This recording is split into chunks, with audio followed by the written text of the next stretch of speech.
Bəzən görürsən, insan bilərəkdən istəyir ki, eşitdirsin. Bilərəkdən eşitdirsin. Yadıma gəlir bir dəfə bir məqalə qarşıma çıxmışdı. Orada bir nəfər Quran oxuyurmuş. Bərk səslə. Və yaxud orta səslə. Orta səslə Quran oxuyurmuş. Subhanallah. Baxçasında əyləşib. Görüb ki, oradan cəmaat keçir yolun qırağından. Keçəndə deyib ki, biraz səsimi qalxacağım. Cəmaat daha da mənim səsimi eşitsin və belə deyək də özündən xoşu gəlib. Səsindən xoşu gəlib. Eşitdirmək məqsədi ilə səsini qalxızıb. Məfhum da? Eşitdirmək məqsədi ilə. Sonra deyir ki, yatıb yuxusunda görüb ki, subhanallah, hər oxuduğu ayətə 10 savab var. Hər hərfə. Necə ki, Peyğəmbər sallallahu əleyhi və səlləm deyir. Demirəm ki, əlif, ləm, mim 10 savab. Deyirəm ki, əlif üçün 10 savab, ləm üçün 10 savab, mim üçün 10 savab var. Sallallahu əleyhi və səlləm.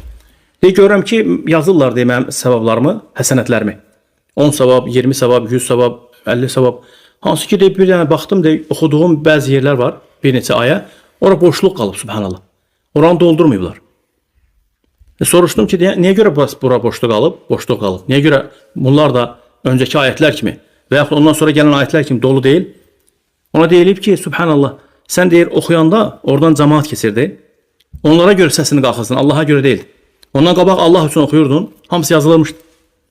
Elə ki, cəmaatı gördün, səsini qalxızdın deyə nədir? Sənə yazmadıq. Yəni ki, əməl Allah üçün deyil də.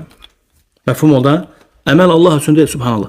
Madam ki, əməl Allah üçün deyilsə, məhməkən, nə əməl olursa olsun ondan qəbul olunmayacaq.